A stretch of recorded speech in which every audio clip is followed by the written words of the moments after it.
Hi everybody, and welcome back to my modeling channel.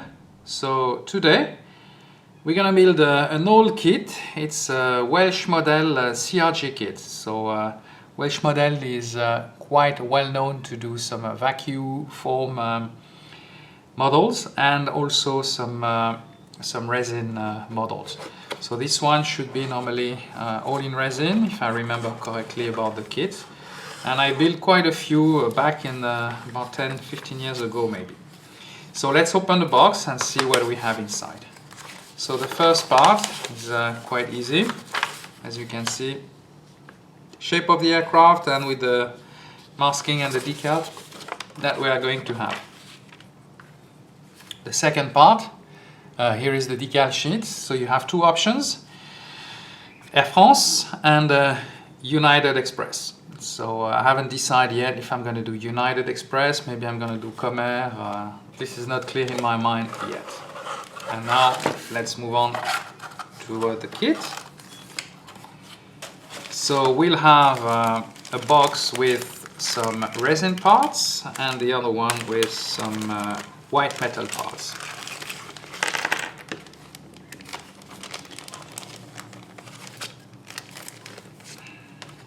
Okay. So the first part will be the fuselage, and it's in a very nice resin, beige color. We're gonna have to do a little bit of adjustment and fiddling, especially on top of the fuselage, maybe on the bottom as well. But it seems like there is no bubbles, so I'm quite happy about that. Then we're gonna have the wings, and there will be some work on the wings unless you want to put it on the stand, but I will have to drill some holes and to make the wheel well. The engines are the CF34. Yeah, they're a little bit out of shape, but nothing too major. But the thing is, the exhaust pipe basically will have to be we'll have to drill a hole and make it like it's empty inside. So that's going to be the little bit of a things. Now we have the horizontal stabilizer and nothing major to handle. The shape seems to be correct. So now we're going to move toward the white metal parts. And the white metal parts, basically, you will have the nose cone. It's going to go up here, basically, and then we have, of course, the undercarriage. So it's composed of the nose wheel, which is in one part, not a lot of details. It's quite basic, but I mean, with a plane of that scale, we can't do much of details. And so the wheels and the gear, and then we have the two winglets as well. The winglets, maybe we'll reshape them in another in a plastic card to get them maybe a little bit more thinner, but I haven't decided about it. So a basic kit, but very nice, and I'm sure I'm gonna enjoy that like I did in the past. And enough of talking, and let's start building. So we're gonna start this kit by preparing the fuselage and the wings. There is a little bit of adjustment and part preparation. As you can see, there is a little bit of resin when off the mold, and so we're gonna prepare those parts initially, get them ready, and use a little bit of filing and adjustment. And then what we're going to do is once the pieces are ready, we're gonna assemble, and for this I will use some super glue.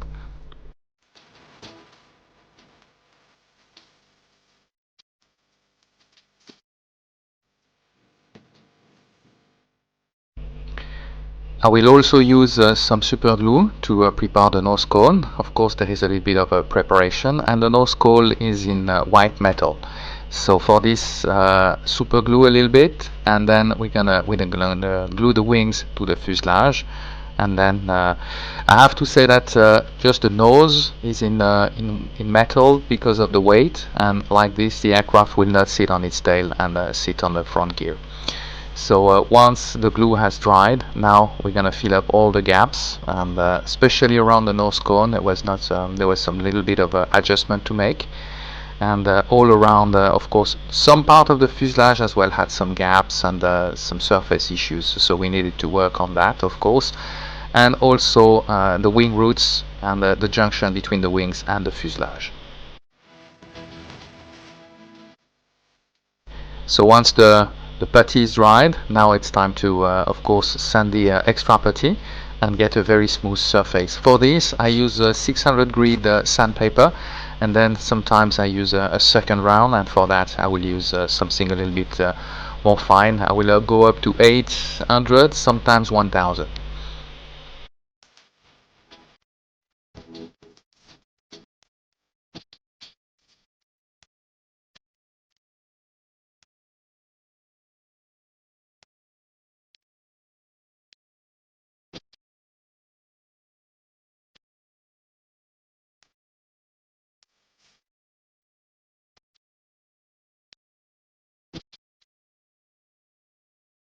So once I finished to sand down the aircraft, there was some remaining gaps, so I had to use this time a white putty color, and I put it around the nose cone and the wing roots once again. And I will also close the nose gear door, as most of the airliner are operating with those nose gear door already. So once of course the putty has dried, it's going to be time to remove the extra putty with another time consuming part of sanding down that extra putty.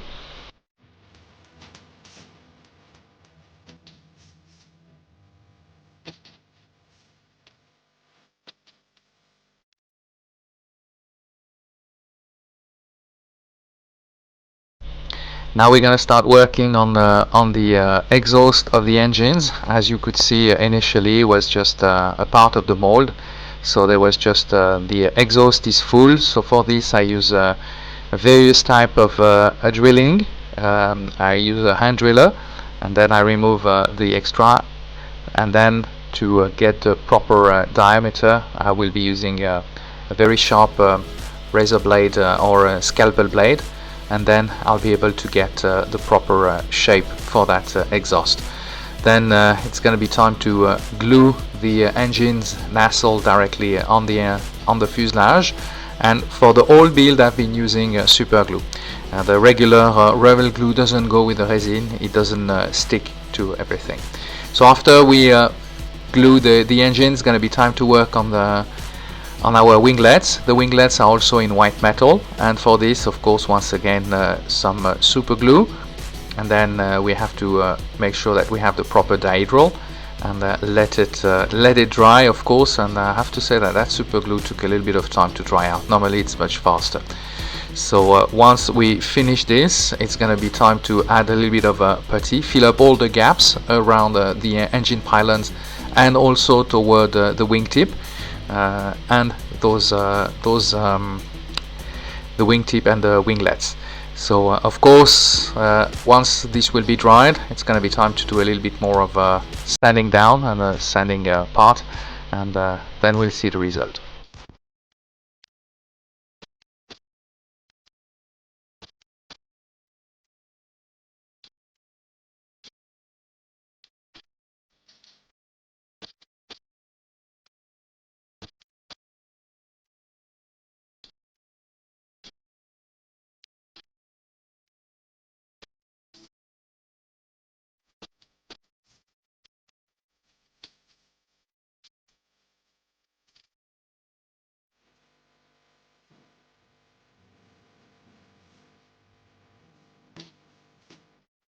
Once we finish that part, we're going to add this time the horizontal stabilizer, and for this you'll have to do a little bit of again a little bit of work, and the hardest part on that part was to align basically the tail, and then with the extra super glue, basically I let it into the gap, and then I fill the rest of the gap with the Tamiya putty.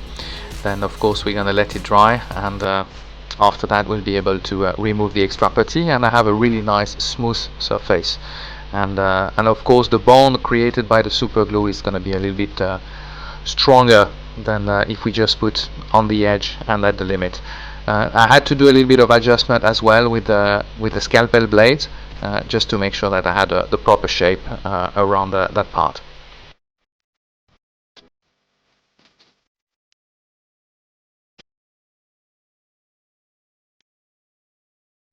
It's now time to go to the paint booth, and so initially we're gonna paint basically the stabilizer and the wings. So for this I use a very light gray color. It's a mix of light gray and a white color from Tamiya, and I've been using the same mix normally for the wing roots of all my airliners. So that's the initial part. Then after that, of course, there will be a curing time, and we're gonna start painting some other part, which mainly will be now the leading edge, the engine lips as well, and the leading edge on the stabilizer.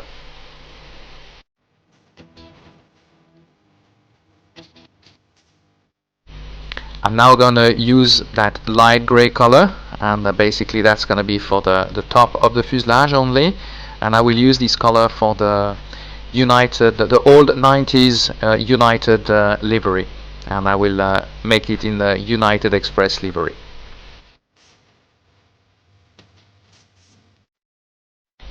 Last part of the paint job now will be to use some royal blue, and for this is the bottom of the aircraft and the tail, and then we're gonna let it cure for a little bit of time, and the last part will be the decaling process of that aircraft.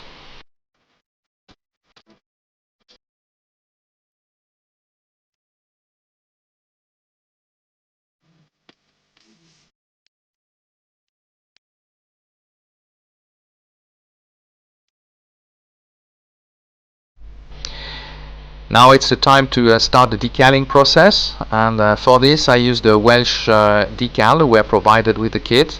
I have to say that I guess they were quite old and maybe not proper stored correctly. The left part of the aircraft was quite easily, but as you can see on the right part, it was extremely challenging. So the decals were not sliding easily on that part as well. Even if they soak for a very long time in hot water, you really had to go and try to remove them directly from the paper sheet, and that was causing quite a lot of extra work, and because you really have to be very delicate, lift the decal from the paper sheet and then be able to pull it on the model, and then they don't slide very easily. You have to add some extra water on some decal solution.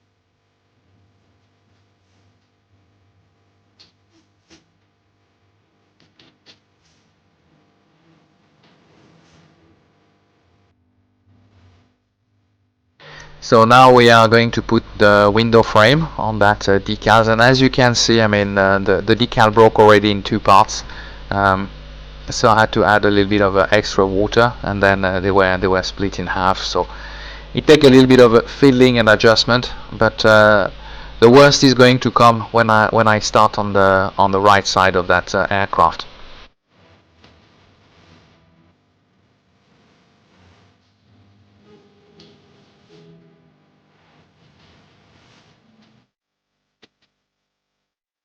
While the decal were drying, I also had to do some paint touch-up, as with the adhesive tape, basically a little bit of paint was removed inadvertently, so I had to do all those little touch-up, but luckily we couldn't see anything at the end result, mainly on the nose and all the other parts.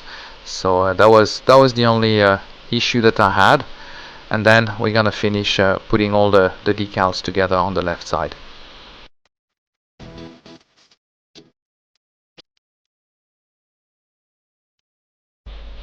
Here now start the big challenge. As you can see, it's not easy to remove all those decals from the paper sheet, and you will see that they break already, and I had some issues to lift them and to adjust them. So this was not an easy model especially toward the end. Lots of challenge, especially you can see as well the the cheat line on the fuselage as well was in many different little small parts. It broke really apart, and I had to do a lot of adjustment later on. It took quite a while to be able to get the proper result, but I have to say that I'll buy some aftermarket decal for the next kits that I will build. So it was quite challenging. As you can see, they break easily. They were very fragile. I don't know what happened between the left side and the right side, but that was quite a lot of work. And the main problem I had later on was the logo for the tail. As you can see, the logo break in many different parts, and then I had to do some paint touch up later on to make sure that everything was in order. So that was quite a big challenge on that model. That was the hardest part, I have to say.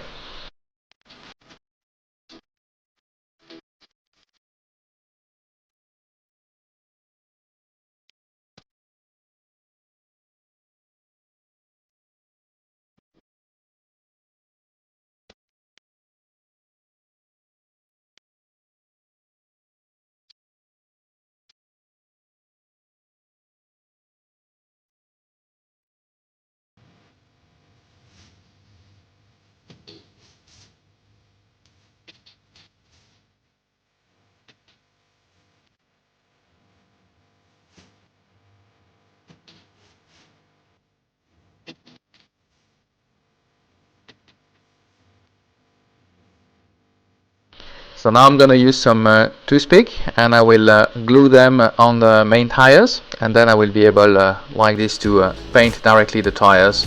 That would be the easiest part of it. Then I'll remove them and glue them directly on the gear.